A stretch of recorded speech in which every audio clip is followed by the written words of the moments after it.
Welcome to today's class.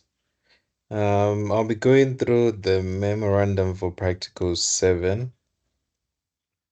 So let's start. I need to put this somewhere there. I can put it somewhere there, this side. Yeah.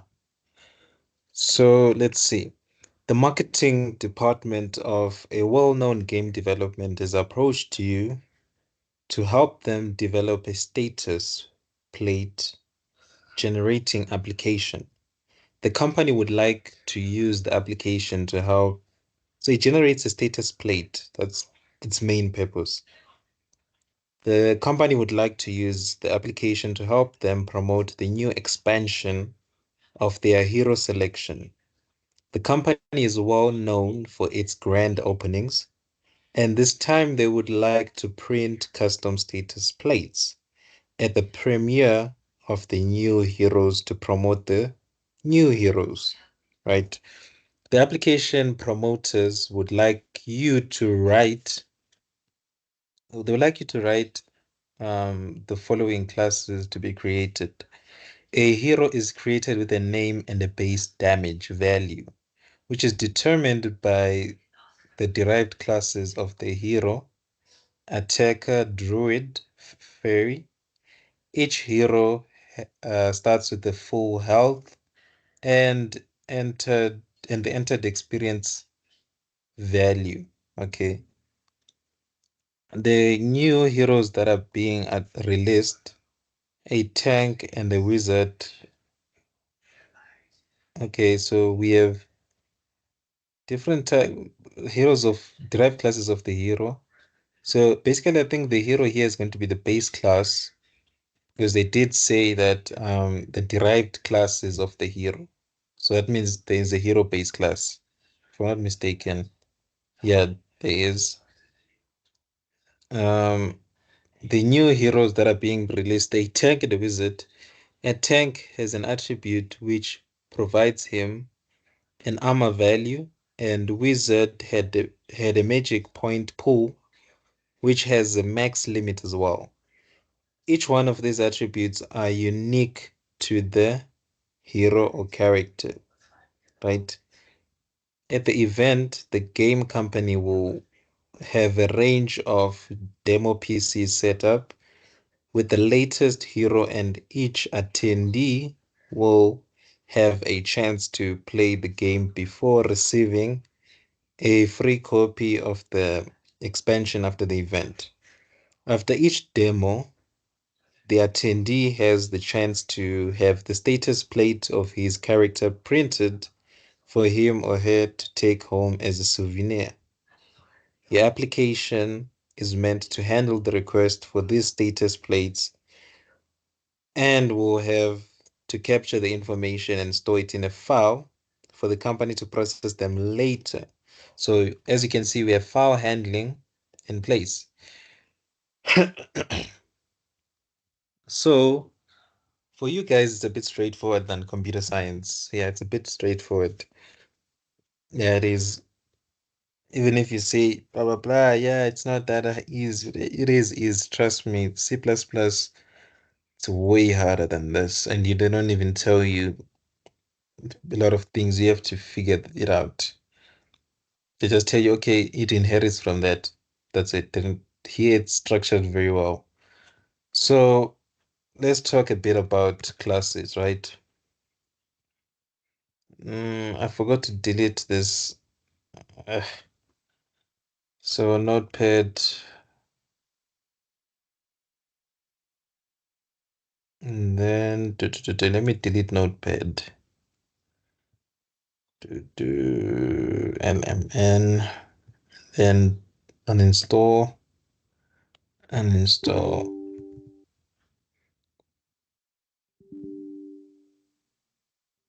Mm, then retry. Yeah, I don't know why my Notepad plus plus was no is not working, but let me uninstall it. Would you like to keep your nope? And then close. And then let me download it again. So I'm going to say Notepad++, right?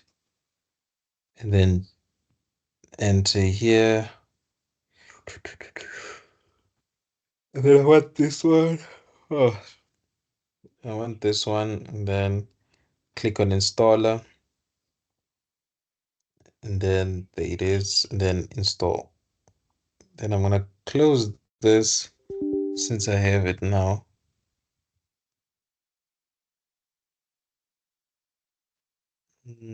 Okay, it's taking its precious time. Okay, let's just wait for it because I need to explain a bit, like explain a bit about what's happening right now, what's going on.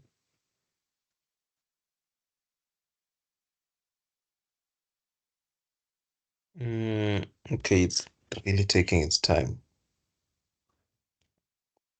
Okay, let me open it again.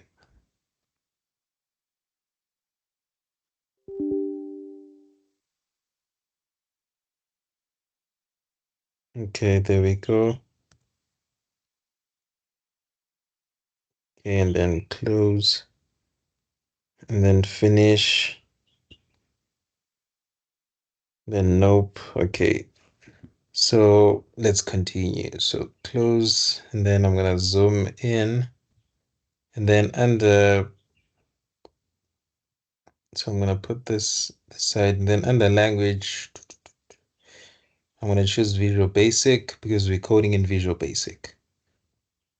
Uh, okay, that'll go away when it wants to. I'm tired. Um, okay, I'm gonna put it here. Okay, so let's explain why do we need the class? So if you remember with your structures, right, you'd create a private structure like this, right, and call it person, right? And you'd create a structure. Why? Because you're trying to represent or create a different data type. And this data type is a bit complex because it represents something, right? It represents an entity, for example. In this case, it's a person. So what information would be stored for a person? So for example, the person's name. So a name is a string, and then public person's age as an integer, right? You can store all of these details. So let me just save it and then downloads. So you can store the person's details like this, right? So why why do you want to use a class when you already have a record structure? I mean, the record structure should suffice, right? Should be enough. So a record structure, the only limitation of the record structure is that define, you cannot come here and create a method, right? You can come here and create a method. You can say private function, blah, blah, blah. You can't do that. So a record structure, it's only meant for variables or data. So that's the limitation with a record structure. So a record structure, it only stores data. For people doing stats, they should understand what data actually mean. What do you mean by data? If you think about it critically, everything it revolves around data. So data or variables, that's what it means. That's what it stores, right? And then a class is like an advanced version of a record structure. It's like, for example, a pimped version of a record structure. For example, if a record structure in this case is like a TES, you know the car, the TES, right? A TES it is a car. It can take you from point A to point B. It is indeed a car. But then you can get a better car, like a Ferrari. So in this case, a class is like a Ferrari. It's like an advanced version of the basic car or an advanced version of the basic record structure. So with the class, it still takes in those data and variables, but on top of that, it also takes in methods or what you like to call functions and subroutines, right? It takes all these things, data and methods. Those methods just another term for a function or a subroutine. So this class takes in data, variables, and methods. So it takes in two things, right? So we can come here and say public class, and then you create a class, right, and call it person, and then end class. If you notice something, they're a bit similar, right? It's private. It's the only difference is that this was private. Now the class isn't. The class itself is public. But then the members here were public, so now the members here will be private. So private name as a string, right? They'll be private. But then you might not really understand why. It's another reason why it's really important to have a class, the private and public. Imagine you have a record structure like this, right? Let's say we have a record structure. So private structure. I'm gonna call it APSA, right? Let's say I have it's to represent it is to represent an APSA client. So let me say an APSA client, meaning that you're part of APSA, right? You have an APSA bank card. Anyone who has an APSA bank card. So obviously it's going to store all the people's details of those APSA clients, meaning it's going to store your ID number as let's so yeah, we have to store it as a string. So as a string, and then public your bank card number as a string too, and then public your pin as a string too, right? So as you can see, you might not see the issue of with this right now, but look at the keywords that I use public. It means that your ID number can be known by the public. It means I can go to Google and search your name and I'll get the ID, your ID number. Same applies to your bank card number. That since it's public, that means I can access it on Google. So you might not see the issue. What if this APSA client, right, happens to be Mutsipe, right? That means I can. So this is an APSA client who's Mutsipe, right? And then we have another APSA client who's me. Okay, the keyword me is reserved. So let me do this. Uh, yeah, it's fine. Let me use me, but the keyword me is reserved for something else. We'll get to that. So Mutsipe, obviously. So Mutsipe. So what I can do is I can go I can go to my bank. Okay, let's say we also have a bank balance, right? So public bank balance as integer. Okay, it's usually going to be a double, so double, but decimal to be more accurate. So me dot, right, dot, meaning that I want to go within the record structure, right? So me dot what my bank balance can be equals to Mutsipe's bank balance. What's stopping me from going to Mutsipe's bank balance and initializing my bank balance to Mutsipe's bank balance? I mean, the information is public, right? It means that the public has access to that information. So that's the problem with record structures. Hence, we have a class whereby we maintain security, right? It's secure. Everything by default is private. Then we get to decide what we make public and what we make available to the user, and what remains private. We get to decide. That's the nice thing about a class. It's very flexible. And with the class, you can create methods too. So for example, public sub hello, and then add subroutine, and then done. You see, you can have two things. You can have the data, which is your variables, and you can have the methods. And another thing about a class, right? So when you create a class, you create what we call a blueprint. So a blueprint is like a plan, right? It's like a plan. For example, a plan to build a house. right? The architects who plan to grow, who create the plans, right? To do the drawings. Oh, the house is going to be it's going to be a double-story house. It's going to be like this. It's going to have this color. It's going to have fitted in kitchen unit and things like that. That's those people who do that. Remember, they have this blue paper, which has the plan to build the house, right? Which we call the blueprint, that plan. So the class behaves in the same manner. It is a blueprint. And then the instance, right? It basically an instance is basically a variable of the type, the variable, it's a variable of which that data type is the name. The data type is the data type of that variable is the name of the class. That's what we call an instance. Why is it called an instance? Because remember, we had a plan to build the house. And then the instance is actually the house itself that we've built. So for example, if I have a class, I have a class, okay, this is capital C. So class, I have a class and I call it, let's say house, right? It is a plan to build the house, right? And then end plus, right? And then this should be public.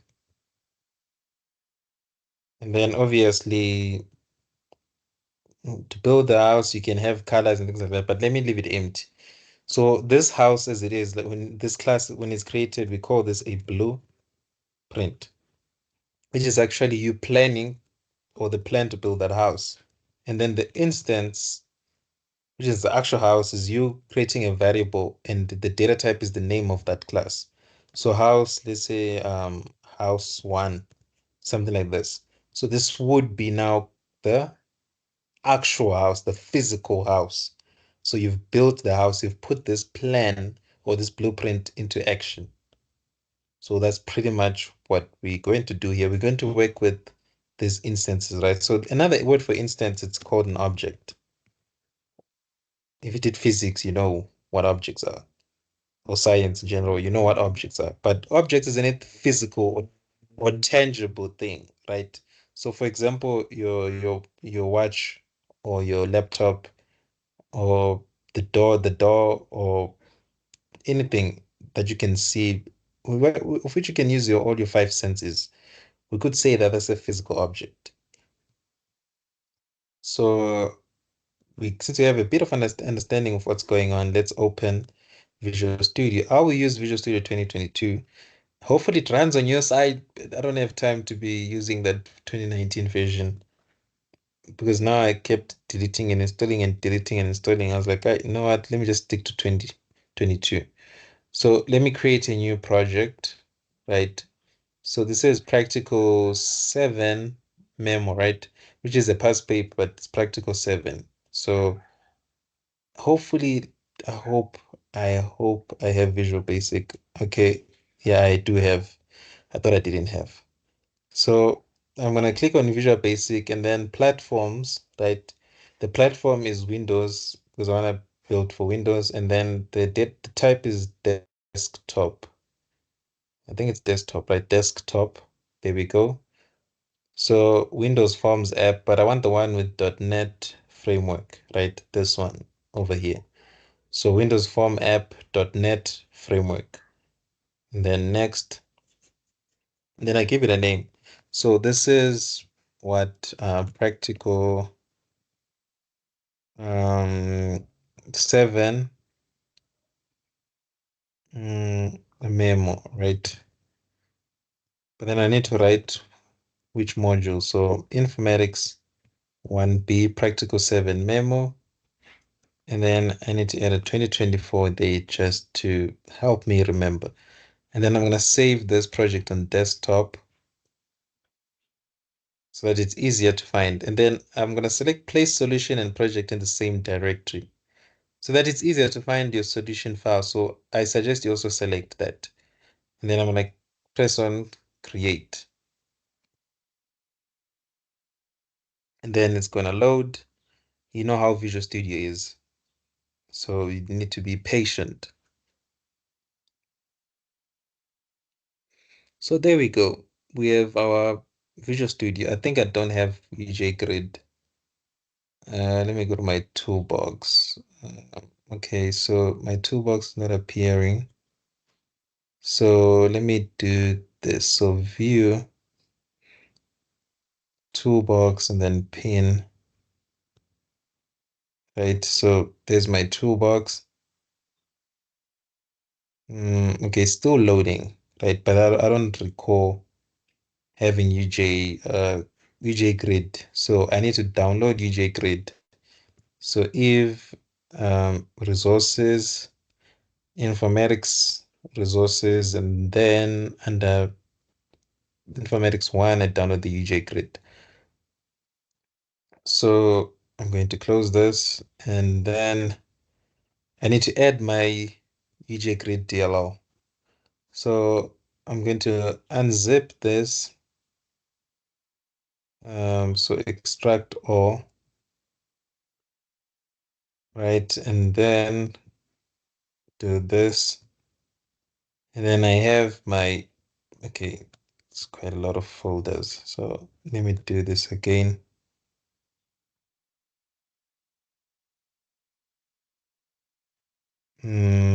Okay, let me delete that. So I think this is the one right here.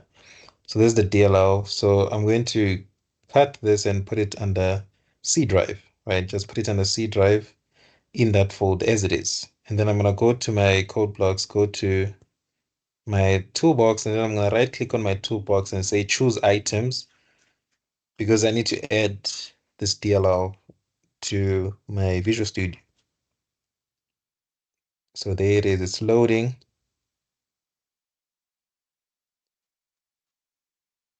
Mm, Surely it can be a little bit faster. Why is it taking so much time? Okay, let's wait for it. Yeah, let's wait for it. It's really taking its time though.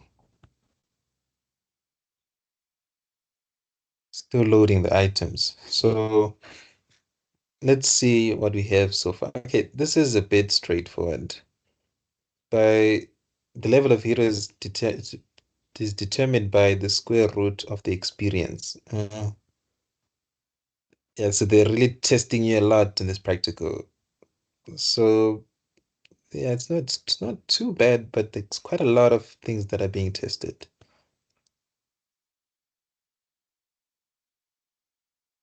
Okay, so we have the hero class, and then okay, come on, let me cancel and try to choose items again.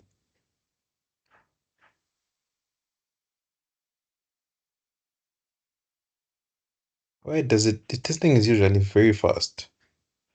I'm shocked why it's taking its time. So we have the hero class, and then we have the wizard class, which is going to be inheriting from that, and then we have the tank class. Then they explain what your application must do. Then there's the mark sheet. Okay. Mm,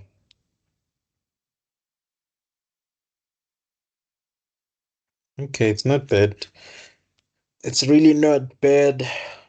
So there it is. I'm waiting. Okay, come on. Why is it doing this now?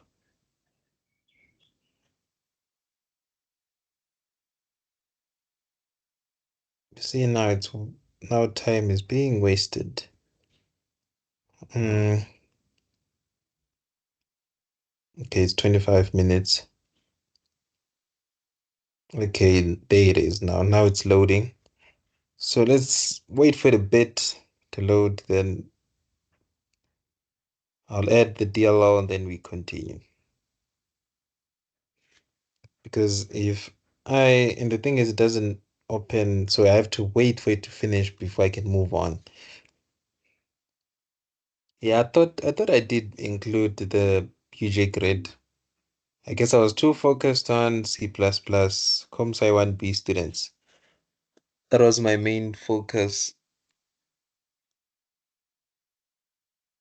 Okay, taking its precious time. Yeah, they shouldn't take too long. Let's just wait for it.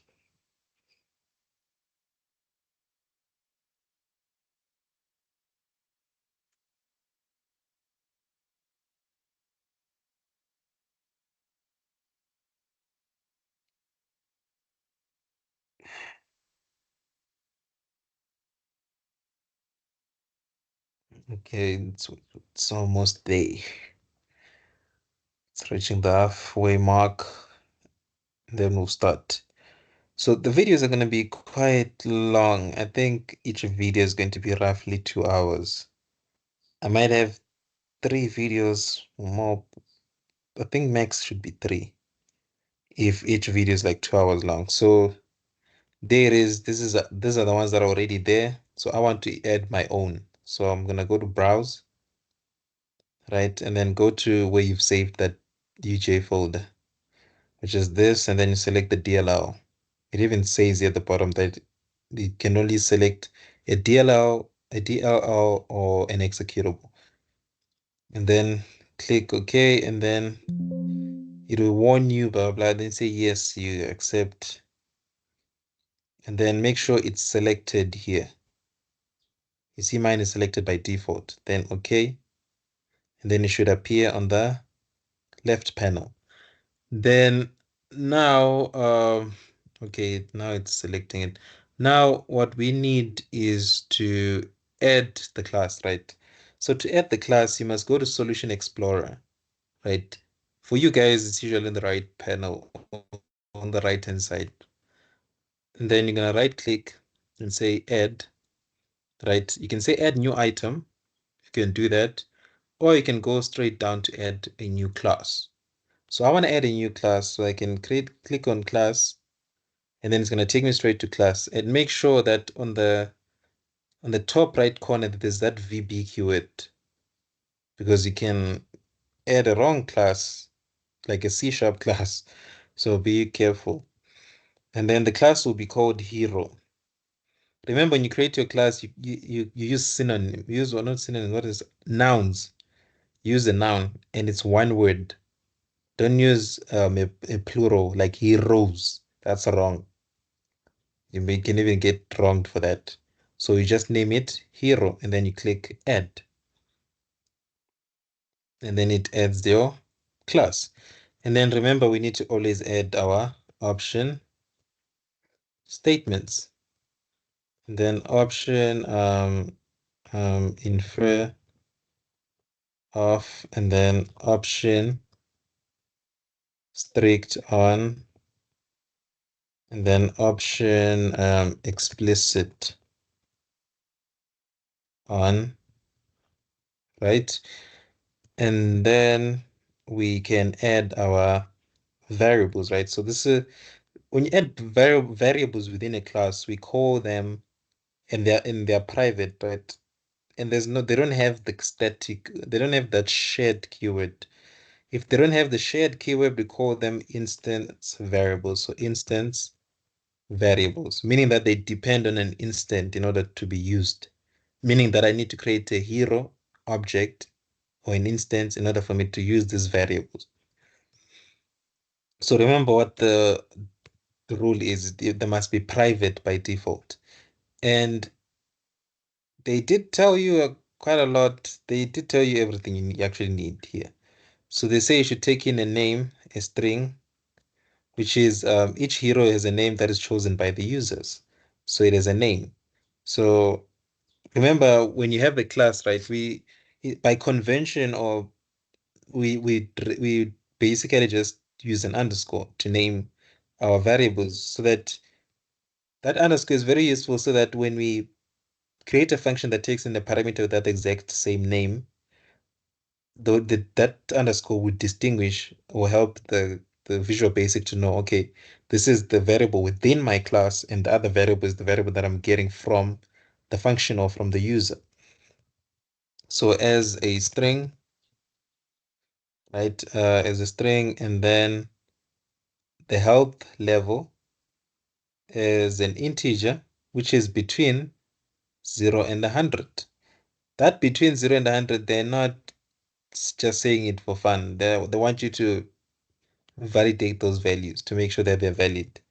So private underscore help level, level as integer, and then base damage or underscore base, whatever you want to name it.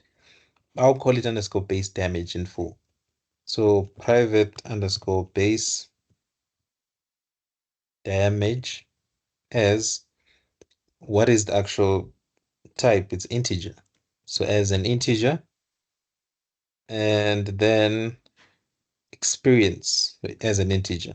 So private underscore experience as an integer, right? And then now we need to create our constructor. So remember, we have an object. Remember what I talked about. We have this plan to build the object.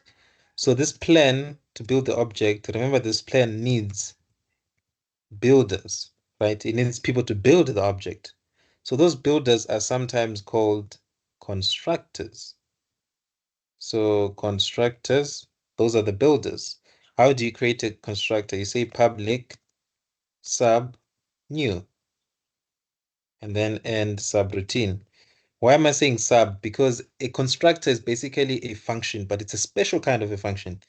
It doesn't even return anything, not even a void. It's just a special kind of a function. And you can see that it's called new. Why is it called new? Because remember, in our case, when you have a house like this, to create the house, you say is equals to new house, like this, right? You use the new keyword to say create a new house for me to. So when this new keyword is used, what are you saying? You're saying create the house, right? So obviously, in order to create the house, we must call the people who create things, the builder. As you can see, this is the house. And so followed by the name of the thing you want to build, which is the house. And you see the parameters are empty, meaning that this is a parameterless constructor. If you don't want to see it clearly, let me remove that house name. You see that these are similar, right? Exactly the same thing, right? But then in Visual Basic, you need to, after the new keyword, you must provide what thing you're building. So I'm building a house, so new house. So this type of a builder, this one, or this constructor, this is the one that we, is sort of like is a lazy one, because why? This builder is lazy because why? He takes in no information from the user, so he's parameterless constructor. It takes no information from the user. So it doesn't care. So imagine you ask someone to build a house for you and they do a blueprint on their own accord. They just start coming up with values or colors. Let's say they make you a pink house and you totally hate pink because this type of a builder doesn't care what type of object you want built. It just builds it for you with random values, with its own default values. Then we have another type of builder or constructor called the parameterized constructor.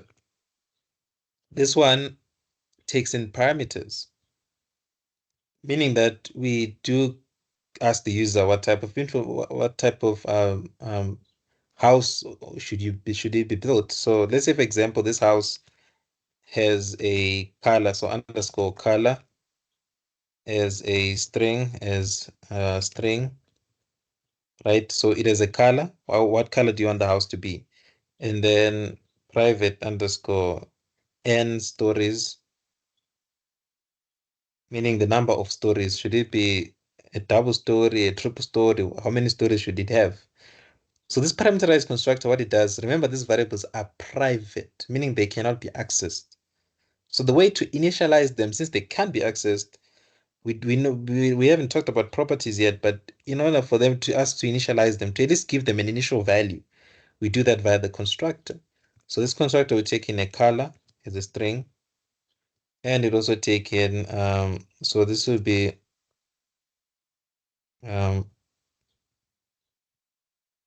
and it also take in n stories for the number of stories in the when that house is built. So depending on the type of builder code, the the the object will be built or created by that type of constructor or builder. Remember, this is just a builder, the person building the object. So you see here, which one did I call? If you remove the name of the class, you see that it's new with no parameters, meaning that this builder here, the one who takes no parameter, is the one that was used or called. Then if I do this and I say house and I pass in a string like this and I say color should be indigo, right? This will crash because why? Check the builders that I have. I only have two types of builders. I have a builder who takes in no information at all. Then I have another type of builder who takes in two pieces of data or information, meaning it's a string and an integer. So two. Here I passed only string, so there's no builder that matches that, so it will crash. So I need to pass another parameter. So let's say number of stories is 2, so it should be a double story. And then now this house will be built by that type of builder. Which type of builder? This one. So that's pretty much what constructors are. So let's create our constructors. So we only have one constructor in our case. Yeah, we only have one.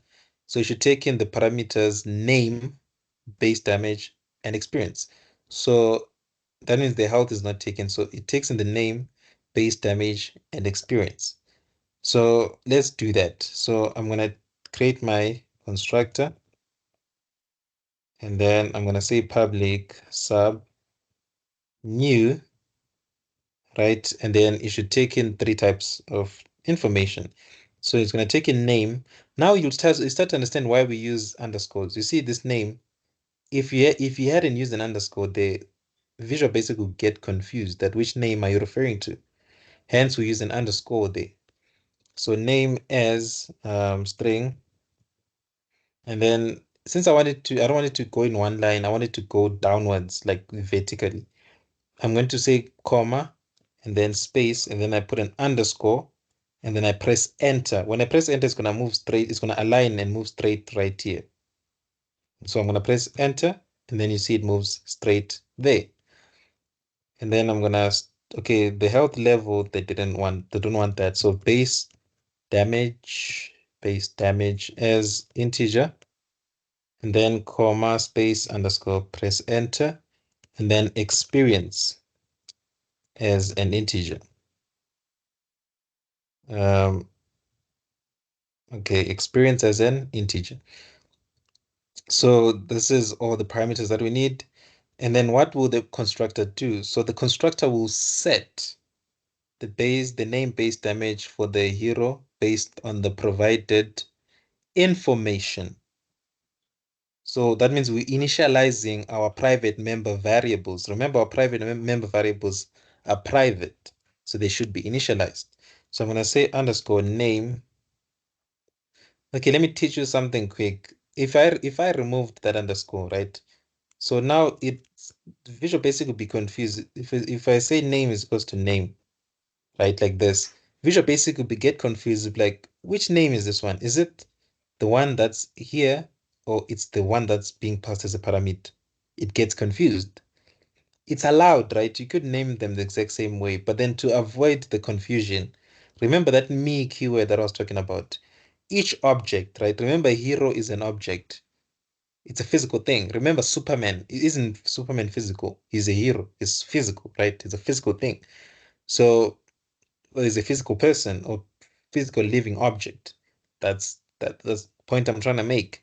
So that everything that's an object it maintains its own address, right? It stores its own address. So each object stores its own address via the keyword me. That me keyword that I was talking about, via the me keyword, right? It maintains its own address. So me just stores the address of me, of the current object. So if you think about it, everyone maintains their own address. Don't you know where you stay? Exactly. So the me keyword in that case would store where you stay. So each object maintains its own address. So you could, since you have that under your knowledge, you can inside your toolbox, you can say me dot to say my name, set it to the name that I'm getting from the user. You could do that. So the thing is, it gets annoying, whatever, but then it's fine. I want you to know that I want you to know this keyword. It's me, meaning that it refers to the current instance or the current object. So I'm gonna put back the underscore because the practical or the test asked you to create them as underscores. You see, there's put underscores here on purpose so that you put underscores too. There's marks for that.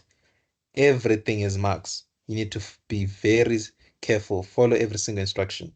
So let me set the name and the base damage. So let me set everything. Underscore base damage is equals to base damage, and then underscore experience is equals to experience, right? And then the one last but not least, they told you that set the health to 100. Be very careful when you're reading instructions. I advise you to do what I'm doing. See, I'm highlighting. I do something, then I highlight it. Then I do the next thing, then I highlight it to show that I've done it. So I must set the health. So underscore health level must be set to 100. Then done. We've created our builder, our constructor. And let me see to do.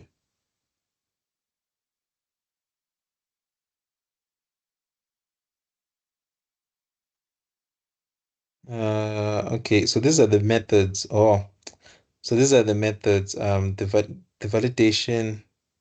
Oh, okay. So these are all methods, yeah. So as you can see, these are all methods. I just confused a bit. So you should name them exactly as they told you. Even the capital is exactly as it's written. They are very strict. Advise you to follow instructions. So validate int, it takes in a parameter of type integer. Basically, it validates something, right? So I'm going to do something, and you see that it's a validate function, right? You might not you might not really I'm not forcing you to really overthink it, but this method, anything that is that doing validation, right? So or what is this thing? Or helping a helper method, it should be private. But we haven't been told any details yet. So let's leave it as public, then we change when it's necessary. So I'm going to go here and create, I'm going to put a comment and say these are my methods, right? So they said, let's look at the requirement. Does it return anything? If it returns, then we make it a function. If it doesn't return, then we make it a subroutine. Unless we've been told to make a subroutine that returns, then that's a special case. In this case, if they tell you it returns, then you do something. You make it a function. If they don't tell you it returns, then can still make it a function, but nah, you can't make it a boolean a subroutine. So the validation function, right? So remember I've copied the name. So you come here and you copy that exact name because there's marks for that. You need to name it the way they told you to name it. So public function, right? This is my function. And then it's called validate int. And then it takes in parameters. So I need to decide what return type it should be. So before I go to the parameter, well, let me just go to the parameter one thing at a time. So parameter value of type integer. So let's do that. So it's a value, some value of type integer as integer, right? They didn't talk about passing it by reference or by value. So I'm just going to leave it like that. So if you leave it like this, right, it means that there's an invisible by value, meaning that you're working with the copy, not the original. So I'm just going to leave that as value as integer. The validation function will return a 0 if the given value is perfect. Otherwise, return the given value. So you see that we are returning an integer here. So that means now I know what it returns. I'm going to say as integer to specify that it's going to return an integer. Then they want you to validate the function. So how do we validate? Let's check. So the validation function will return a 0 if what? You see, if they told you if. So it's an if statement. So they said if what? What's the condition? If the given value, which value is given is the parameter one, this one. Let me write the if statement. If the given value, right, or value, that parameter, is less than 0. So I need to check if it's less than 0. So let me do that. How do I do that? I use that less than symbol, which is a value less than 0. Then keyword means that do this if this is the case. So if this is true, then it will do something here. So what should it do if it's 0? So it should return a 0. It means return. Remember, return is to give back or is to hand over something to someone. So, for example, when your mom or your father, whatever, tells you, "Give me the remote," and you take the remote and you give it to them, you are returning the remote. We call that returning. In this case, we are giving a 0. So I'm going to say return 0, right? Simple, right? Straightforward. And then otherwise, right? Otherwise means else. So I'm gonna come here and say to this, otherwise means else. So else, if that wasn't the case, return something else. So I can say else here. There's two ways I can attack it. I can say else here and then put a return keyword here. They say return 1, whatever. I can do that. It's fine. Or I can put it after that if statement and then just return.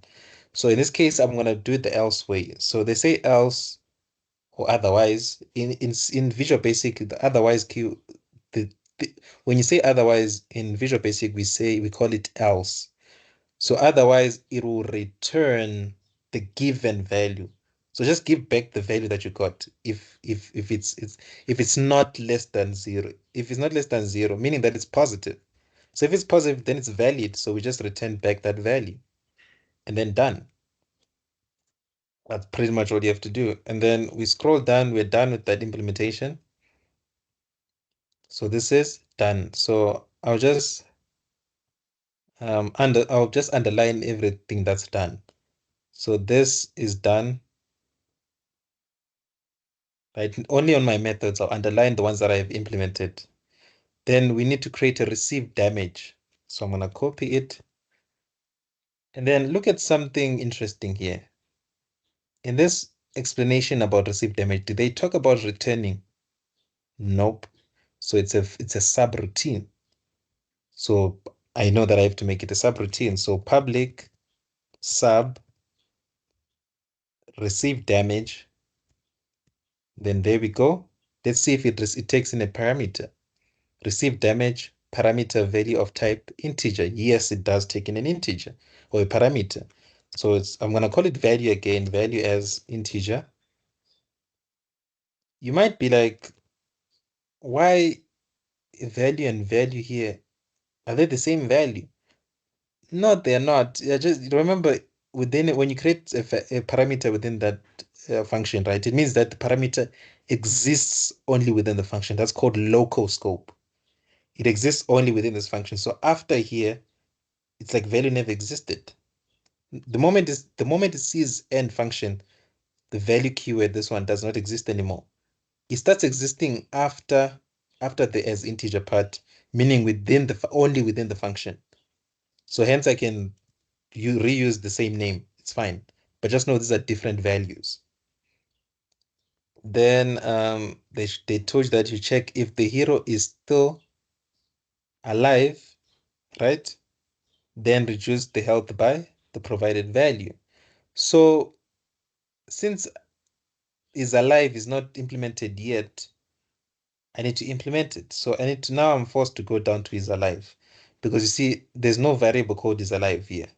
If there was, then I was going to use it. In this case, it's not there, so it's they're actually referring to a method. So I need to use this method is alive. So before I implement receive damage, I need to create is alive. That's just how they want it. That's just how it is because as you can read there, they say check if it's alive. So I'm gonna create this.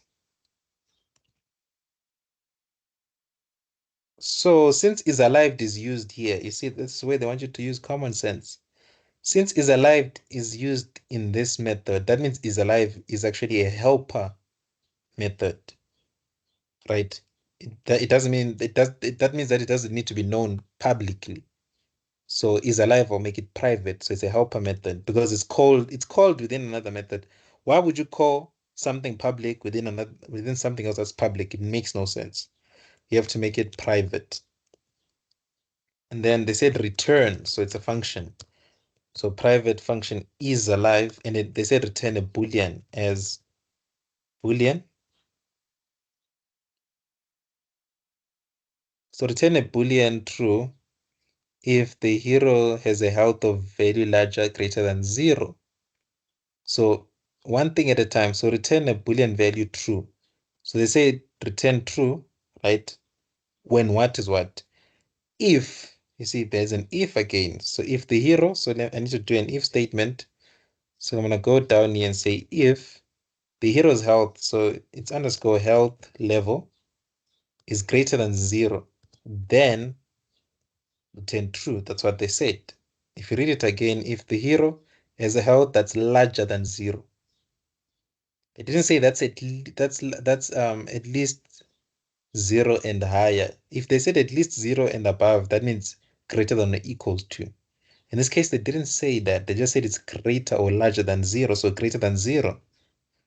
And false if, and they should return false if the health is equals to 0. So I need to, in this case, it's not, so before I do that, I need to return true here, right? But then I need to have an else. But then it can't be an else anymore. Why? Because as you can see, they said you should return false when what? If. So that means it's an else else. So that means that I need to do else, but then I need to check again a different condition. So that means else if. So I need to say else if the hero's health is equals to 0. So else if it means that if this wasn't true, else check this again. So else if underscores health value, health level is equals to, okay, that's C++. So it's equals to 0, then you return false, and then done. The thing is, sometimes you see it says it doesn't return value on all code paths. Are you missing a return statement? This is why I sometimes don't like this approach of coding because their functions will always give you things like this, like warnings. So the way to go about it, right? Remember what I talked about. The name of the function can also act as the variable. Why can it also act as a variable? Think about it properly or critically. Remove the function keyword and then remove the round brackets. Doesn't this look like a variable? Private as Boolean is alive as Boolean. Doesn't it look like a variable? Yes, it does. So therefore, we can use that like a variable. So I'm gonna say is alive and then initialize it to true, and then is alive, initialize it to false if that's the case. Then at the end of the day, I must return is alive so that I get rid of that error or that warning. So this will be our helper method. That's another way to find out whether the method is a helper method or not. When they tell you that this method is going to be called within another function, within the same class. So within the hero class, why are you creating something public and then calling it another place that's public? It makes no sense. So it has to be private. They want you to use your brain there. So is alive has been implemented, so I'm going to underline. Then we go back to receive damage. That's what we're working with, right? So remember, this function returns a value. The function itself returns a value. So I can use it like a variable. But then remember, when I use the function, I must always use the round brackets to denote that I'm calling a function, not a variable. Or the return value be returned by the function. So if the hero is still alive, that means is alive is true, right? That's what it means. That's what they mean there. So I need to say if that function is alive, right? Sometimes you might get confused let's say, I don't know, maybe you're gonna have an is alive in a base class, whatever the case may be. You could say if is you can leave it like it's fine. You can just say is alive because in this point in time, there's only one is alive function. But sometimes you can have multiple. So I'll just use this and say if my me dot is alive, meaning my is alive method, if that's equals to true, meaning the person that thing is alive, then I should do something. You can omit the me, it doesn't matter. I'm just putting it there for emphasis to say that this is alive is part of me or this class. So if me dot is alive is equals to true, then reduce the health. What are we decreasing? The health by what value? Provided value. So by reduce, it means that subtract that value from that variable and then reinitialize it to that new value. So that means I'm going to say underscore health level.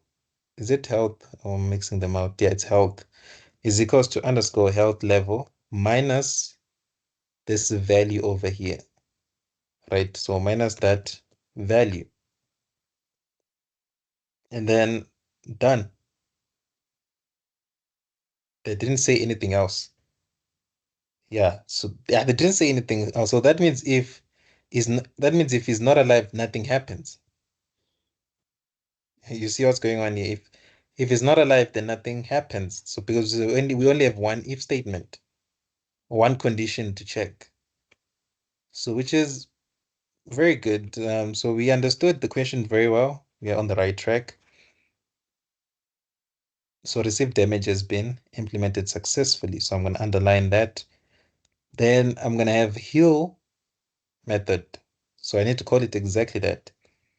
So they didn't say whether they should return anything. So therefore it's a subroutine. So I'm going to say public sub heal and then round brackets to denote that's a method or a function. And then a parameter takes in a value of type integer. So it takes in another parameter too. So value as integer, right? So that value, what should we do with the value that we're passing in? Increase the health of the hero with the provided value. So with which provided value? There's a value here. So I should use this value to increase the health only if what? If he or she is still alive. So we have to check that first. We need to check if he's still alive. So we need to do a check. So if me dot is alive is equals to true, then I should increment the health level. So which basically is doing the inverse of this, the opposite of that. They were subtracting, here we add. So health level is equals to underscore health level plus that value. So we increment the health level. So I extract the health level first, then I add this number to it, and then I update that health level to this new sum. That's what this line of code means. So we have our heal method implemented, done. And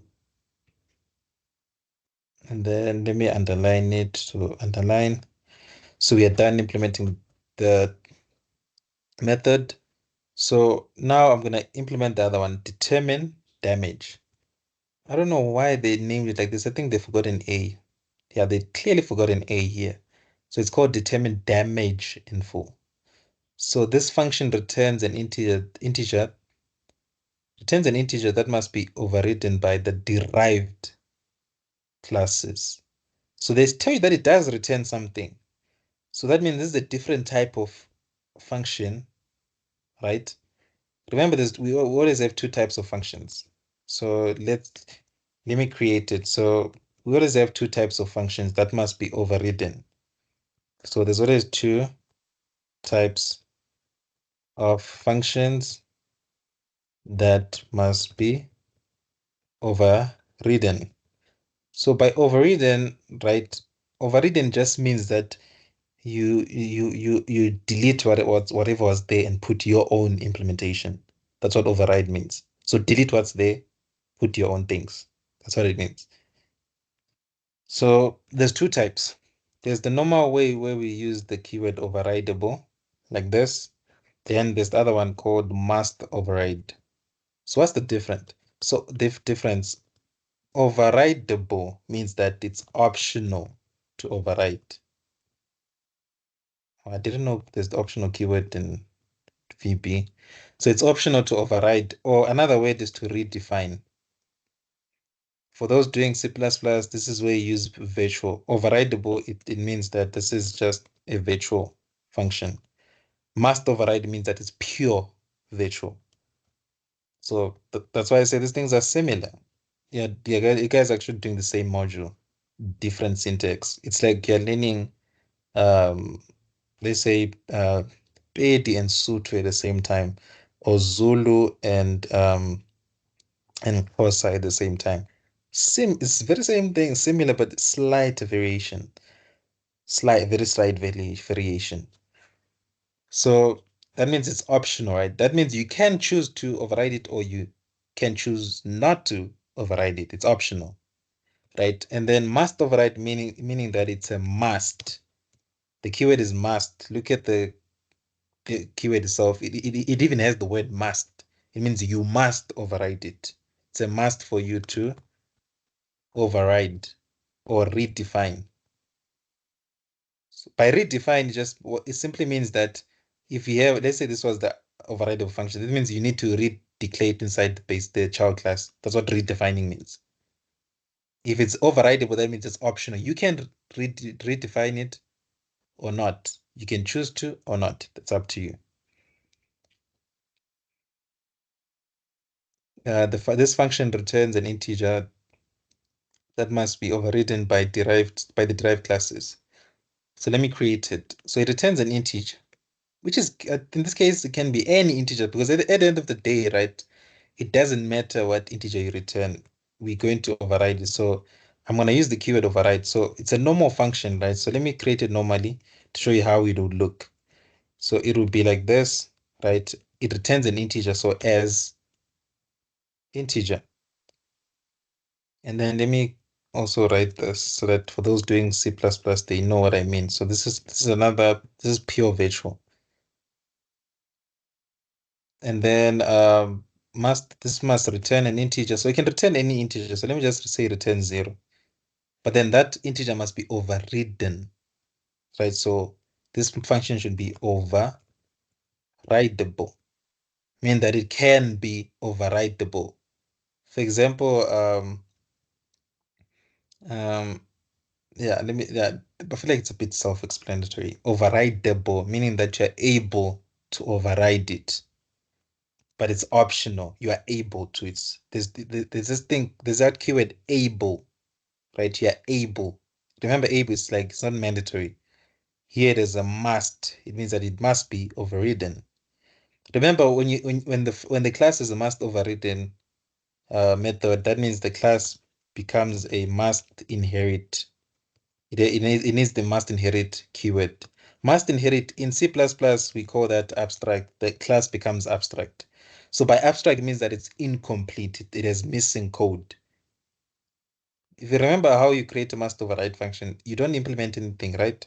So that means there's missing code in your class, meaning that you cannot use that class with a new keyword. You cannot create it. Would you move into a res with no windows or doors? It's incomplete. It's abstract. You cannot move into that building.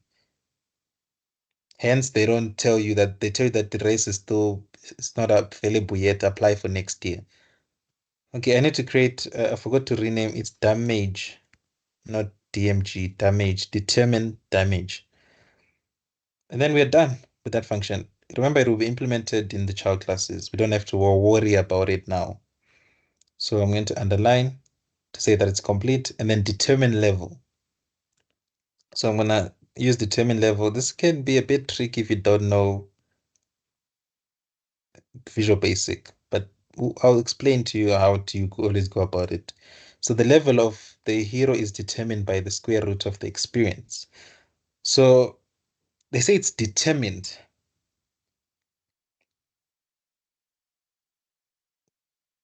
right? It's determined. That means they didn't say return. If they don't say return, my advice is use a subroutine. Remember, they're testing in all ways that you can follow instructions and you understood what you were doing in class.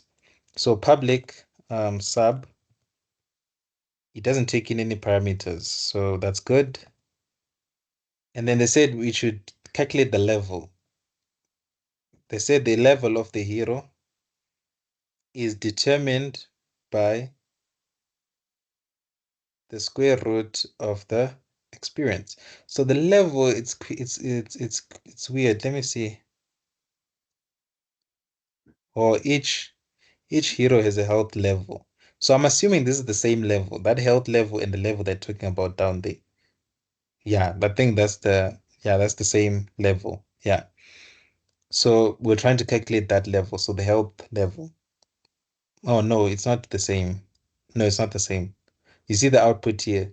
We have a health level here, and we also have a level. The thing is, yeah, these people are not very, they don't explain properly, but it's fine. That means this level, it's a new value. So that means this function actually needs to return. They didn't tell you to return, but it actually needs to return because we can remember these are the only attributes that they told us to create. And they didn't tell us about level. They did talk about health level, but not level. So it becomes very tricky, this paper, if you don't know how to think. You might, it's easy to pass, but it's also easy to fail. So the level of the error is determined by the square root of the experience. So we need to actually make it a function since it should return.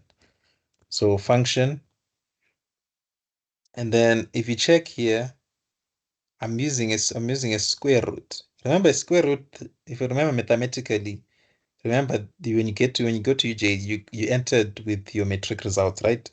So you did maths. So don't come here and come with excuses that I don't know what a square root means. You know what a square root does, right? A square root it finds it finds the square root of that number, right? So I'm not gonna go into too deep what a square root does. So obviously, if you remember square root, it does return a double. Most of the time it's going to return a double. So to accommodate both, it might return an integer, but to accommodate both, I'm going to make it return a double. So it returns a double, and then I must calculate the level. So I'll just write it in one line to make my code simple. So it wants the square root. So how do we find the square root? So there's this class called the math class, right? It's called the math class. The word is in it's self-explanatory, math class. So anything that's dealing with math, you you call it from that class. It's a class full of functions. So if you want to find the arccos, the arctan, the sine, the cos, the tangent, the what's that? Everything that's related to maths. The power, if you want to say to the power of, you can say dot pow for the power of, where you pass two parameters, the base and the exponent. Or in my case, I want square root. So square root is SQRT.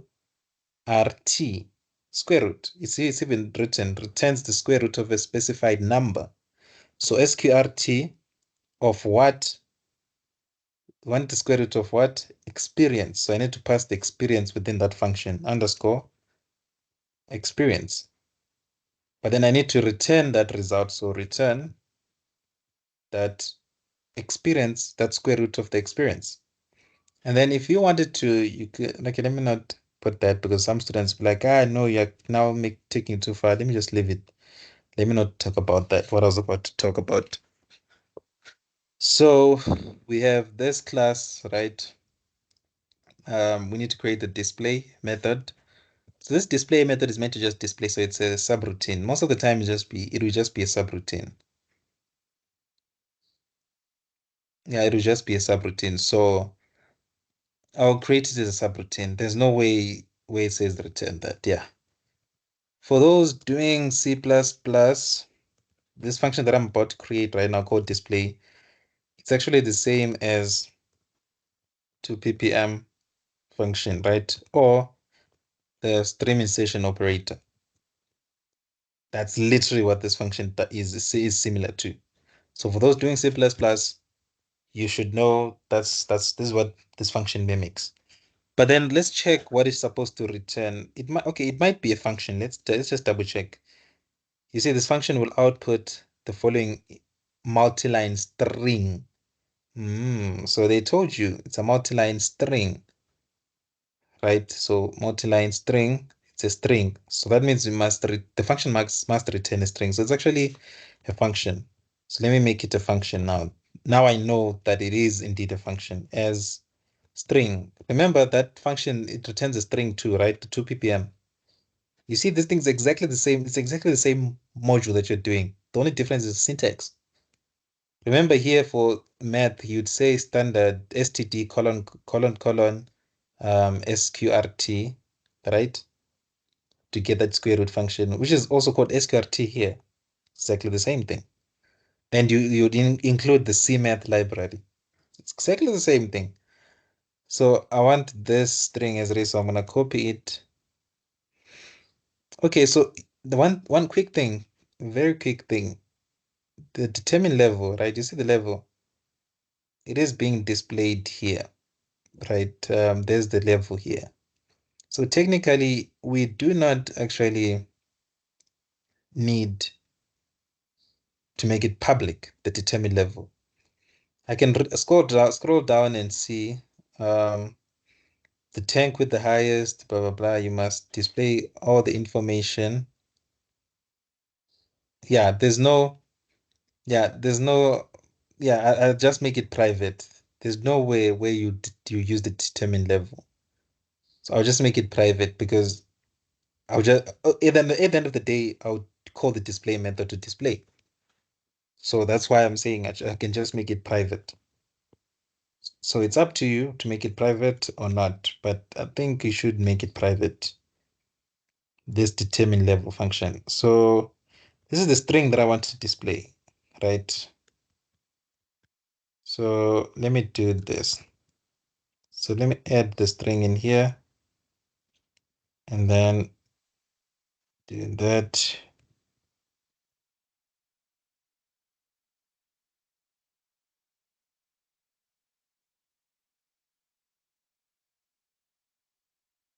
Okay, yeah. So I'm just putting that string there. So you could write comments for each function like this. You just type in 3 apostrophes and then just type 3 apostrophes first on top of every function. It should create a summary. Then you explain what that function does. Then you can also explain what the function returns. So under returns here, you say, for example, returns a string representation of the class. You can do that, right? And then summary, you just summarize how you do it, whatever, or whatever you want to write in summary, or you can just leave summary empty. That's up to you. So I must make a string, right? So I must return a string. So the way I typically do it, right? Remember, you can use the name of the function as the variable. So I'm going to use the name of the function. So display, I say plus equals, right? Plus equals, okay, it might not be, okay, it's not initialized. So let's initialize it first. So first initialize it to 0, then to an empty string, right? And then you can append your values. So let's start by the name. So I need to output the name string, the string itself name. So name semicolon, I mean space, and then followed by the actual name. So I can use a plus or an ampersand. It's up to you. So I'll use an ampersand or an and to concatenate or combine two strings. So combine means that to add them next together. So for example, if I have J and I say J and K like this actually just becomes JK. So they're appended, they're next to each other. Or you can just say J plus K. We just mix them next to each other. There's two ways to go about doing it. The ampersand is the fancy way. So you can choose whatever way you want to do. So I'm going to say underscore name. But then remember, each information should be on its own line. So I can use one of two ways. I can say VBCRLF for VB carriage was it carriage return line feed? Yeah. Visual Basic Carriage Return Line Feed. So this is in full, it's Visual Basic Carriage Return Line Feed, which in C++, for those who know C++, it's either \n or you saying standard n line or just saying n line. That's what VBCRLF means.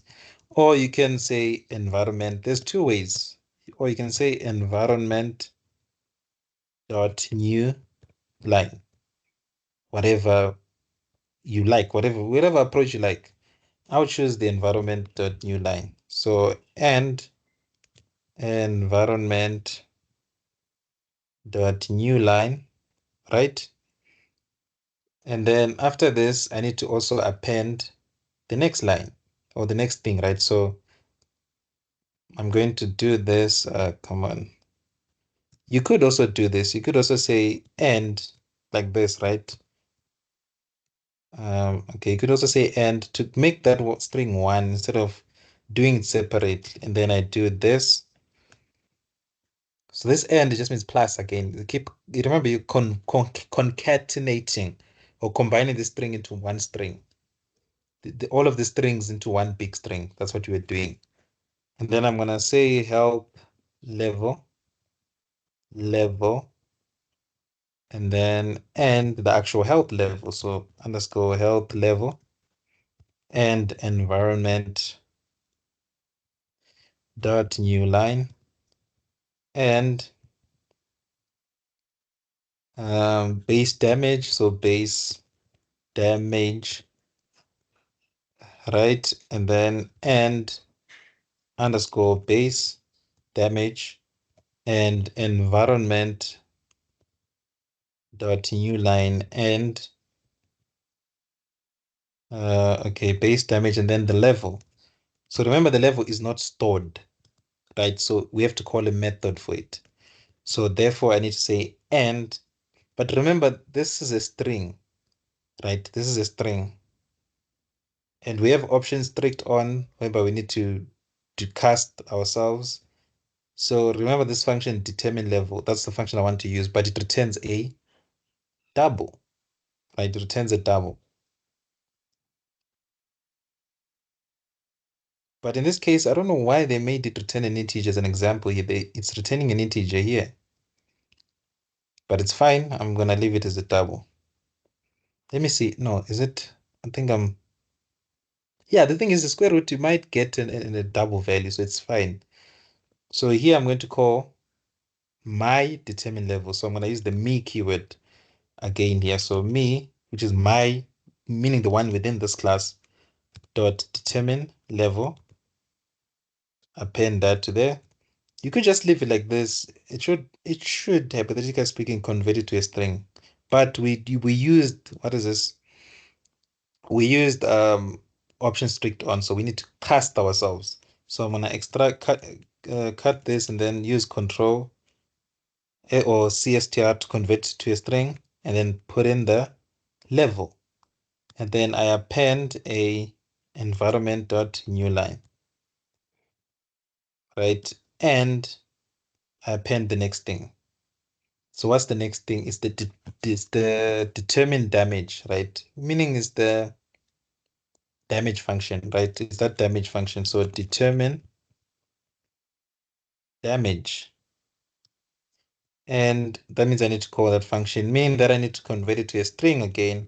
Then I'm going to say me dot determine damage function like this. And then end, I need to use environment dot new line. And the last thing that I need to add, okay, it's becoming quite a lot of text now. So the last thing that I need to add is alive, right? So is alive. You see how they did it? And these people, they want you to really think. You see how they did is alive? They said yes. They didn't output true or false. So that means you need to convert it to a true or false. So that means I need to create a local variable here, right? I'm going to call it alive because it stores the alive string as string. And then I'm going to initialize it to 0. Then what I'm going to do, right? I'm going to call my method. My isAlive method. I'm going to say if me, meaning the one inside this class is alive, right? Meaning that it's equals to true, meaning it is alive. Then I'm going to set the alive string to yes. And then else, because it can only be two, it can either be alive or dead, right? Or unalive, because sometimes that word it has negative connotations. So it can be is alive or unalive, right? So that means it can be yes or no. So alive should be set to no. Then now when I come here, I use the alive string that I've created there. So I'm going to say here and alive and environment dot new line. And then I'm done appending my output. Then now I can just simply return display, which is that string. And then that's pretty much all you had to do here. And then I need to delete that. And then the summary, this just displays information of the hero class, right? So yeah, that's pretty much all you needed here. So I think we're done completely with this class. Yeah, the class is indeed done. So let me check. Yeah, the class is done. They didn't talk about rounding off and things like that. So they didn't mention that. So we don't have to worry about that. Maybe they will mention, but they didn't mention. So let me just double check the class, hero class. So far, okay, it's really annoying. The marks are very small. So far you have 9 plus 9, which is 18. So 21 marks.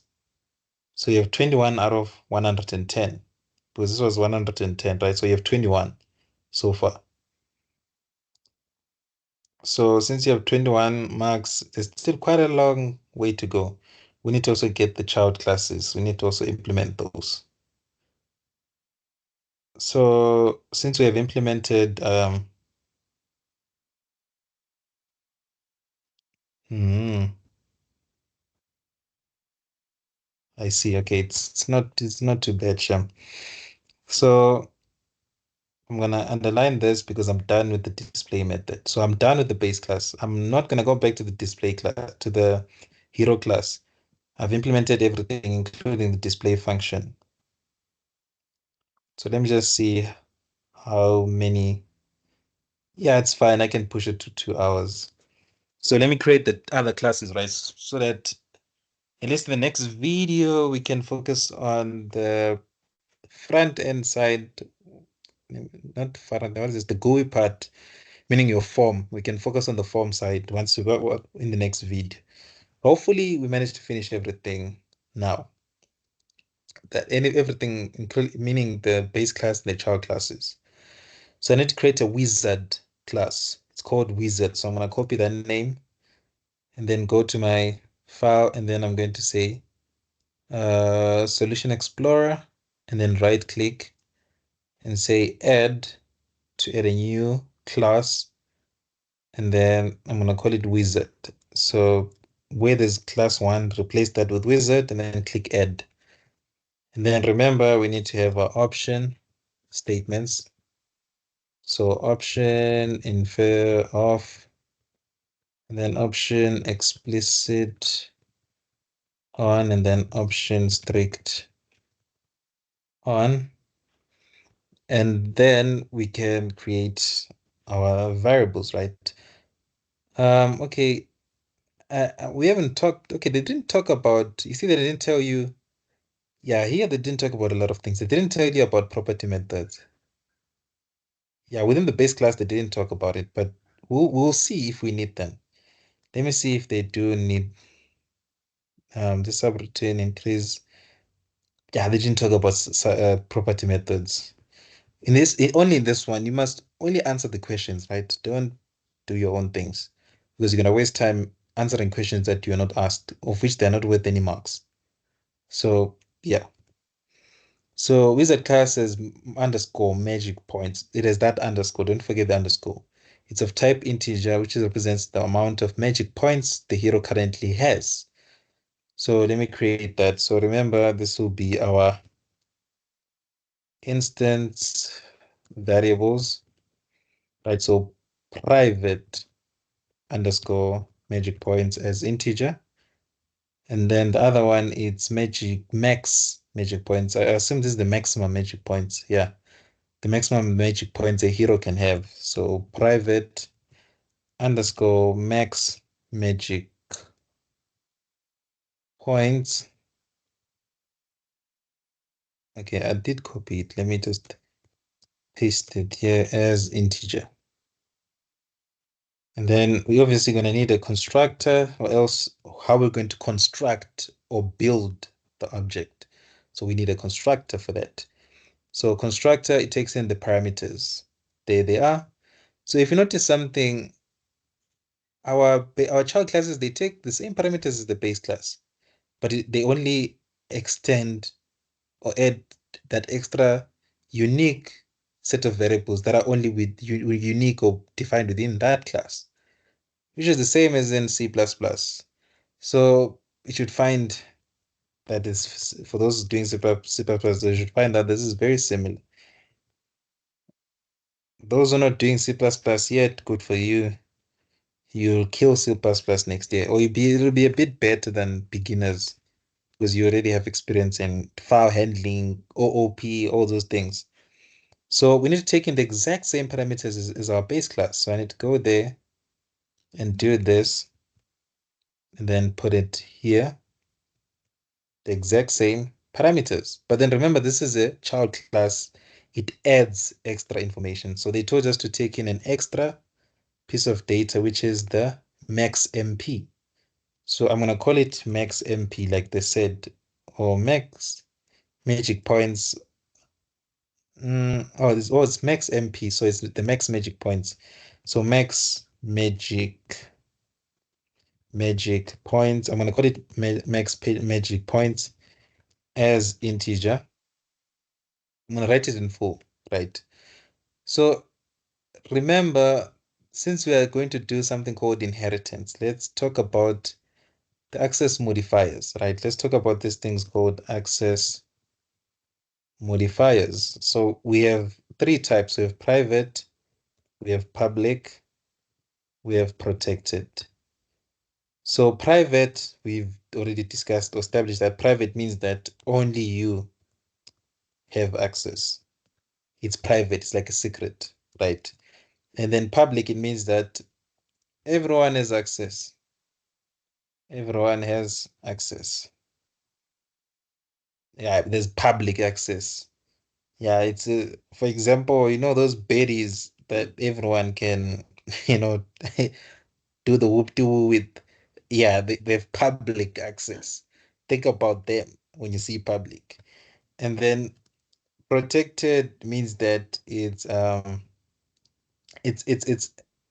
tricky, right? But I like to view protected as private plus Public. It's like a combination of two. What do I mean? So protected is like think of it in terms of like a family secret, right? Meaning that anyone, think of it as like a family secret, right? Meaning that anyone part of the family tree, if you did life science, you should understand what you talk about by family tree.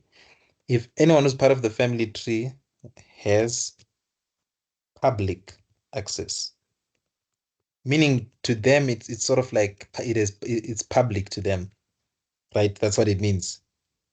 If anyone is part of the family tree, it is public to them. So they have public access. But then anyone who's not, so anyone who's not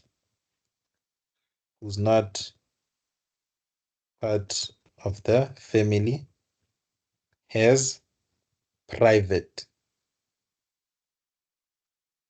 access, meaning that they do not have access at all. It's like your grandmother's family secret recipe to make maybe to make stew or something or chicken, whatever that, or barbecue or ribs. There's always that family secret, right? Like when you have a family gathering, maybe other families are gathered at your family's house, and then they eat that food. They're like, "Wow, what's inside this thing?" Is like, it's a secret.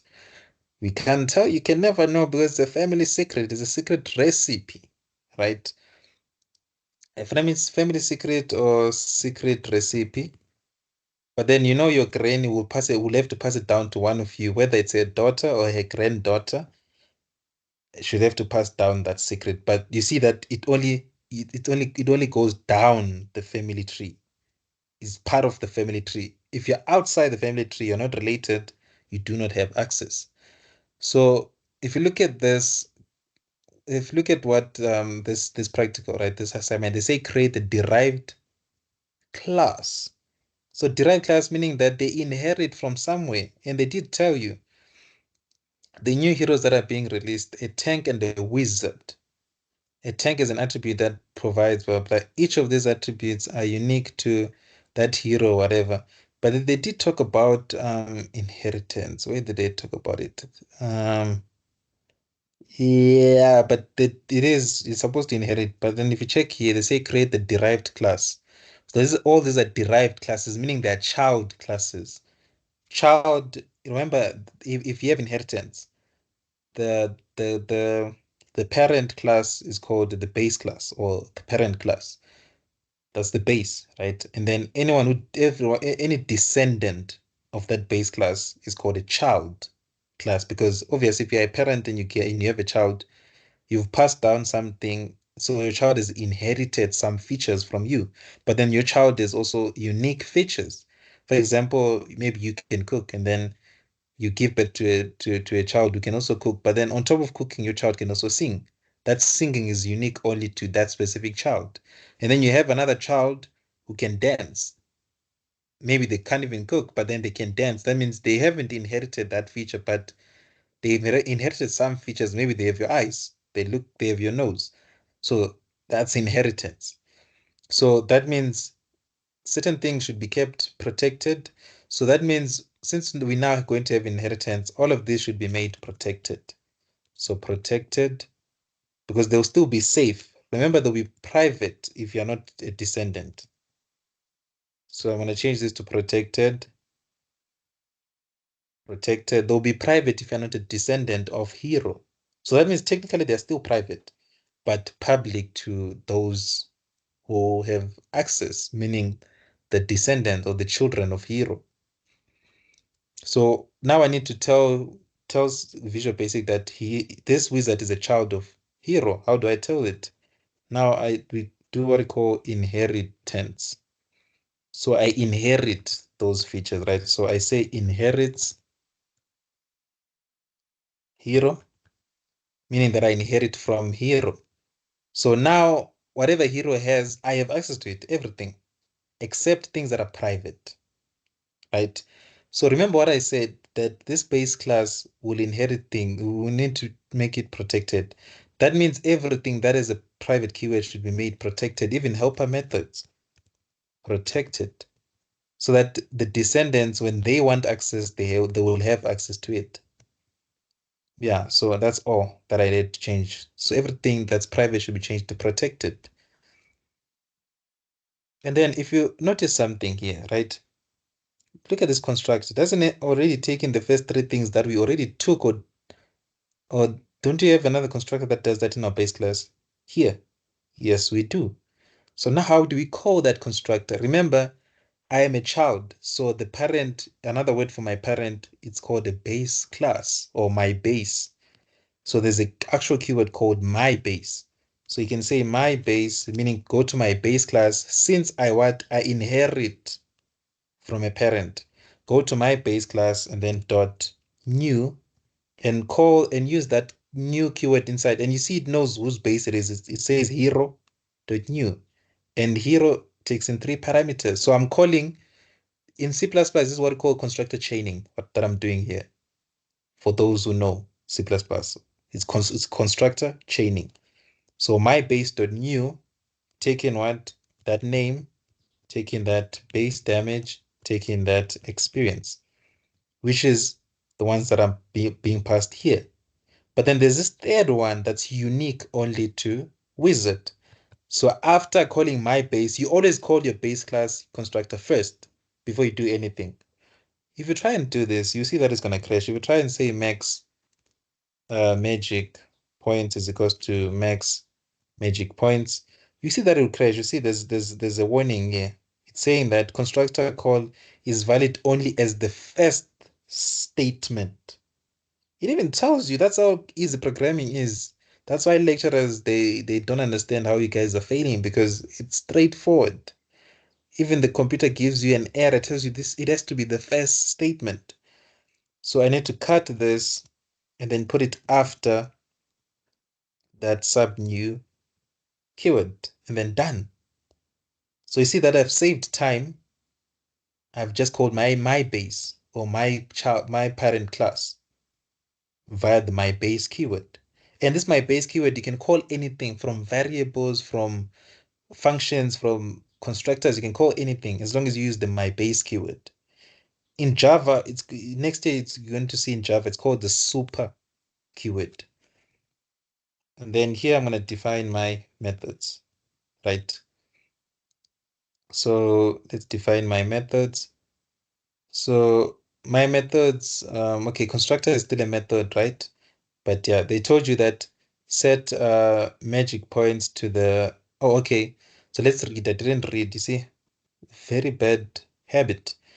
So set the required values for the base class as well as the max MP on the provided value, right? So I need to set the max magic points, but then they also told you to set the magic points to the current maximum value, meaning the max per magic points. So we are not done yet. So I need to say magic points is equals to underscore max magic points. And then now we are actually done. Then we continue. There's that determine damage. Remember, we need to override it. We need to redefine it. So let's do that. So let me do this, right? So let me, okay, yeah, still, let me check the time, but it's fine. I need it to be around 2 hours. Yeah. So we're still on track. It could be around 2 hours and a few minutes. I'll make it exactly 2 hours and a few minutes. So let's continue. So determine damage. I don't know why they keep naming it the wrong way. Yeah, this is a serious error. I'm sure they copied and pasted. I can tell because you can't repeat that same error so many times. So I need to redefine this function. You see this one here.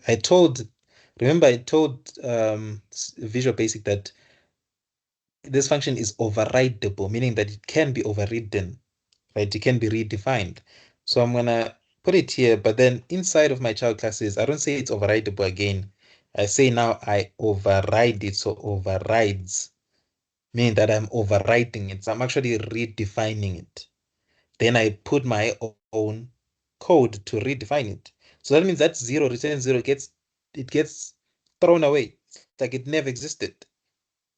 So that's what the override does. It just deletes whatever was there and then provides its own implementation.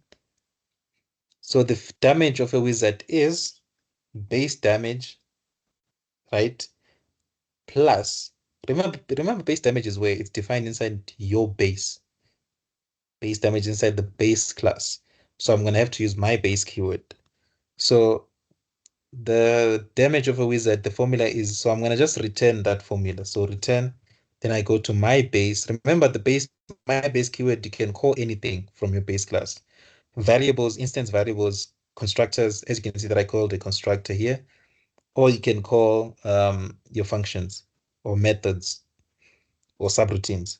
So dot base damage, so underscore base damage. Remember, it's private, meaning that I protected, meaning that it's public to me who's a child or a descendant. You see that it'll say that it'll highlight it this way, meaning that it's not necessary to put the my base keyword. It's really not necessary, but I'm gonna put it there. So my base plus the determine level times magic points. So you see the formula, there's the brackets, you put it, make sure you use the right parentheses. So you see the determine level, it's where in my base class again. So I need to use the determine level. So my base dot determine level, right? There's the determine level. And when I say my base, it even shows in which class it is in. Obviously, determine level, is it determine level? Determine level returns a double, right? I set it to return a double. Let me just double check something here. Determine damage. Okay, yeah. Determine damage, they said it returns an integer. So with that being said, I'll see how I do it. But I could do this, right? You shouldn't do this because the square root function will most likely, most of the time, it will return a double, right? Meaning a decimal. But it's fine since in this case they want you to do that. But you see the problem, you see what I was talking about? It returns a double. So I'm gonna leave it as that. Okay, now I'm deleting many things. So protected. So I'm gonna leave it as double. I'll cast it this side. I'll cast the final answer to an integer. So I have this determine level from my base times my actual magic points, right? So I need to times that by my magic points. So times underscore magic points. You could say me dot magic points so that you don't get confused that this magic it's within me or within this class. My base, it's from my base class. So you could put the me. So I'm gonna put it like this so that you get to get familiar with those keywords. And then divide by two. But what am I dividing by two? Determine level times magic points. So I need to put round brackets between those two. So round brackets around determine level times magic points. Then I divide by two, right? And then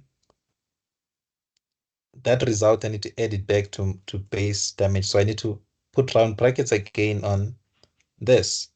But then remember, this function is meant to return an integer. So I need to cast this whole thing to an integer. Option strict on disallows because we said we want it to be strict. It should be strict to us. Hence, it's being strict to us. So cint, and then that whole expression, put it in there. And then there's my result. And then we are done with function. So I'm forgetting to underline things that I'm done with. So underline, and then underline, and then restore magic points, right? So let's create the function or the method restore magic points. So I'm gonna go down here. Let's check if it returns something. It increases the magic points by the, yeah, so it just increases, there's no return, right? So I'm going to say public sub restore magic points, right? And then let me see. They say these functions can only be used once, right? They can only be used once. So you need to find, they want you to find a way to make it use once, to be in order for it to be used once. So it's I just thought of a way right now. There's many ways you can go about doing it, but we'll get to the use once part after I've defined display. So it takes in the parameter value as an integer. So let's pass in that value as an integer. So value as an integer. There we go. And then increase the magic points by the provided value. So underscore magic points. They didn't say max magic points. They said magic points. So I need to increase the magic points. So underscore magic points, right? Plus that value. So I take the current magic points, I add that value, and then I delete what was already there in magic points and put this new value.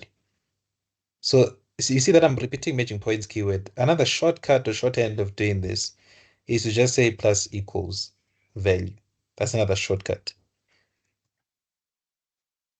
So I'm gonna use that shortcut to use many ways so that you choose which way you prefer. And then increase magic points, max magic points, which is exactly the same thing as that increase one. So, oh, it's the formula is a bit different. Oh, here they told you the subroutine. Okay, here this time they told you. So it's like sometimes they decide to tell you, sometimes they want you to think. So they're just testing in many ways. So here they told you it is a subroutine. So public sub. So I need to put the sub keyword, public sub, and then I don't know if it takes in a value or not. So we need to read and see if it does take in a value. So let's see. The subroutine will increase the current magic points using the formula, right? So we'll increase the current magic points. No, the current maximum magic points. Okay, I was not seeing that. So that means max magic points will be set to this formula. Remember, determine level is in my base, so I need to use my base keyword. It's not necessary, you can just type it, it's fine, but I like to use that to remind myself that it's from my base class. So what value am I taking? I'm taking the current magic points, right? And then I'm timesing them by, or adding them to my base's determine level. My base dot determine level, right? There we go. And then to the power of 2. Remember what I talked about the math class. So to the power of 2, so I need to use math. So there's the math dot power function. So math class dot power for power. It takes in two parameters. The first parameter is the base. The second parameter is the exponent. So the base is that determine level function, right? And then comma, the exponent is, or the power is 2. So math dot power, and then my base dot determine level 2. And then it should set to max magic points. Yeah, that's pretty much it. But then remember, max magic points is an integer. Power will return a double. So we need to cast that whole thing to an int. They expect you to cast. They know what they're doing. They're doing this on purpose. They want to test your understanding. They expect you to cast. So I'm gonna do that.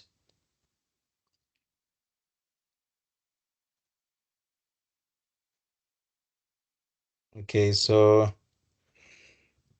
yeah, I've done this. So let me underline this. Okay, some of them was highlighting. I suppose, okay, it's fine. Whatever I use, whether I highlight or underline. So we're done with that. Now we're left with display. So you see that we're going to have another display method here, right? So we just basically going to have another display method within this class. So we could technically, yeah, technically we could do this. Since this method is going to be used in other classes, technically we could make this function overrideable. All right, this display method. They didn't tell us, right? They didn't tell us. You could, so this is like that function whereby it's up to you. If you've made it overrideable, that means yes, you get I don't know, maybe you get a pat on the back that yeah, okay, you're a genius, you actually understand what's going on. So I'm gonna override. Remember, override, if I use overrideable, right, I can still access the code of my base class if I use overrideable. If I use must override, that means there's nothing in the base class. So I will make it overrideable.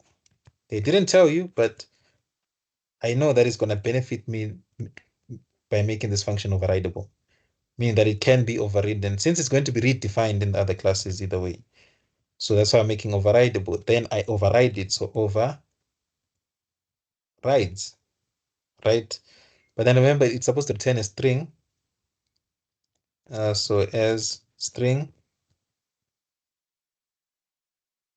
so I can override it. So I did override it. So I'm going to, so remember, I still need this because if you look at something, this code inside of my base class is also still needed because look at this.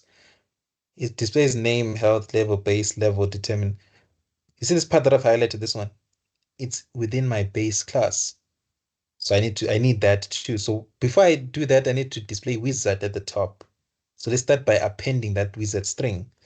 So I'm gonna go to my class and it's in all caps. So I'm gonna go here and then I'm gonna use my display function name. Then I'm gonna start by adding wizard to the string and then and environment dot new line and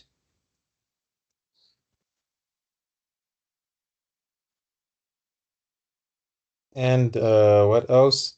So remember what comes after the wizard keyword. It's the display method from my base. So I'm gonna append that. So I'm gonna say and my base dot display, right? So I take my base class's display code or implementation. I append it to this string. Then I continue after that and append the magic points and the max magic points. So let's do that. So I'm gonna say and remember I need a new line. So environment dot new line and what else? Magic points, right? So magic points and underscore magic points and then a new line and environment dot new line and the max magic points. So max magic points and underscore magic or max magic points and a new line. So and environment dot new line. So let's see if that's all that I need. Yeah, that's all. And then we pretty much do the exact same thing inside of our other class because it also needs to override this method. So we are done. They should work as expected, but then I need to return my string. So return display. Or you could just remove that equals and return and just type in return to return that whole string. You could do that, but it's fine. I'm going to leave it in this way. So we are done with that class. Now we can go to tank class. So the tank class is a bit better. It's a bit smaller, shorter, which is good. So let's implement the tank class. So let me see how far the hours are. Yeah, I'm still on the right track. So I'm going to create a tank class.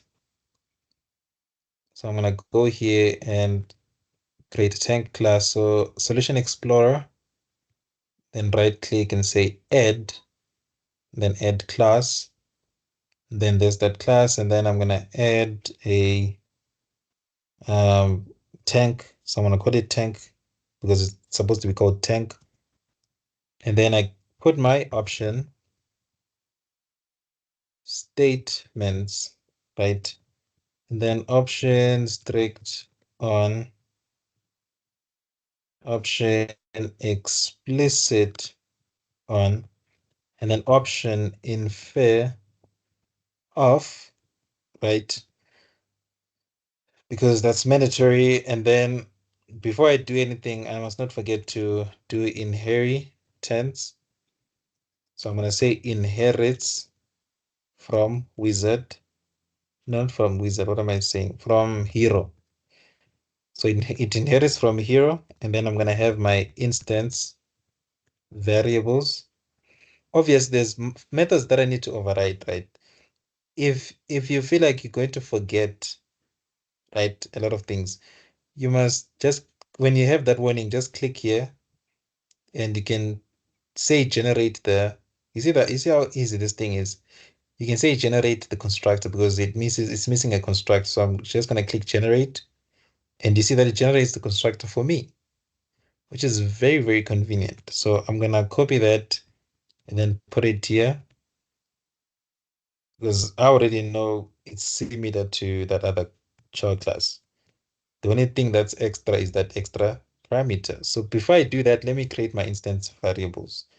So this will be, okay, all of these will be methods, even the constructor. So I'm going to put a methods comment.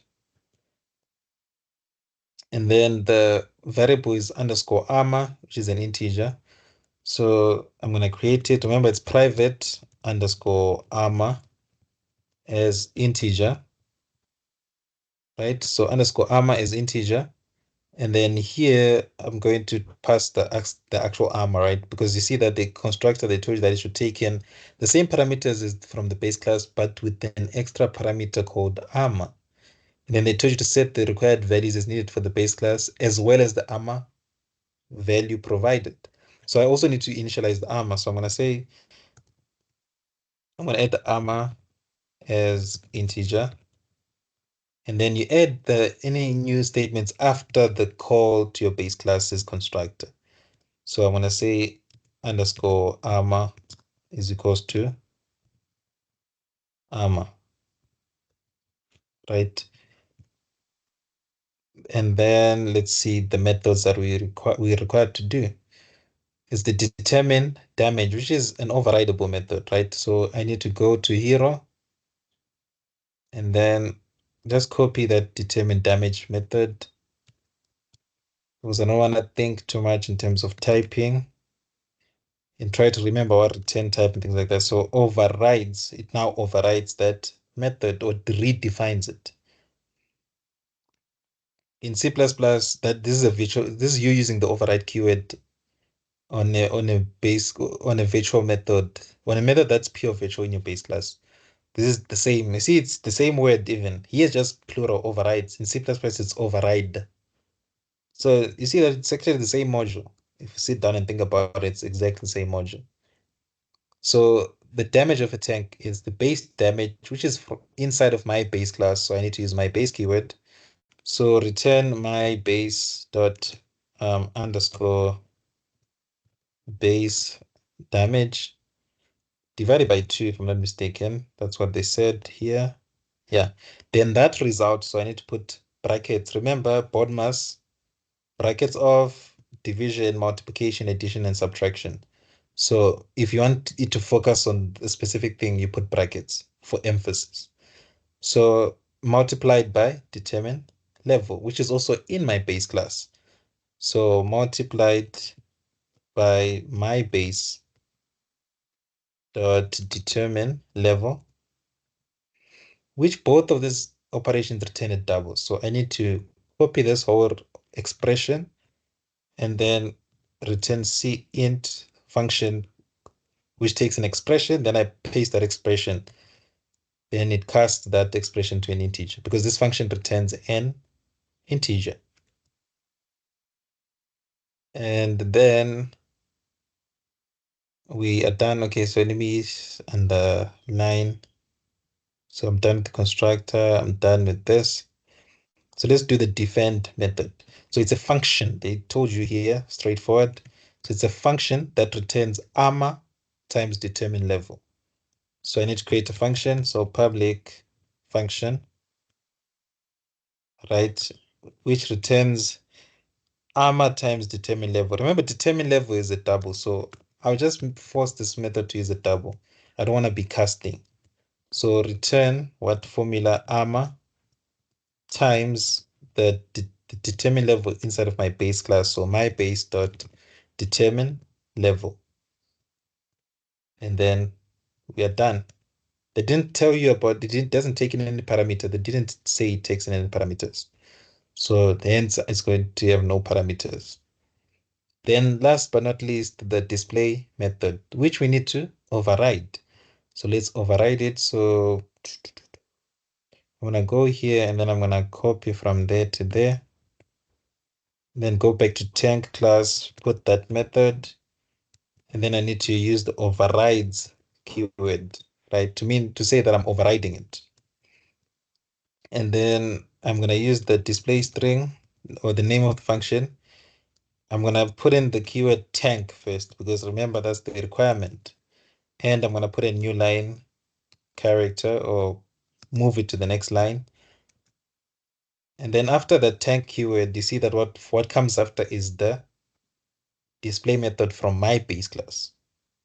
So I need to highlight this so that you see what I'm talking about. So I need to call my base now. So and my base dot display, and I need to add a new line. So new line, and I need to add the rest of the details, which is armor and defend. So I need to say armor. Then I need to actually display the armor value. And I need to move to the new line or to the next line. And then the last one is defend. Defend. And I'm going to use the defend method. Remember, we have a defend method. So since I'm using defend here, technically defend should be private because it shouldn't be in the public. That clearly is not being used in the public. So for now, I'll just leave it as is. So I'll just say me so that I remember this is my defend. This is the defend method within my class. So me.defend. And don't forget to put in a new line character, so dot new line. And then once you're done, you return that string. And then, yeah, that's everything. So we are done with everything. So allow the user to instantiate any number of heroes to battle. Using the instantiated hero simulate a battle by allowing the user to select two heroes at a time to face off. Okay. So we'll deal with the next sections in the next video. So this should suffice for now. This is enough for now. So see you in part one.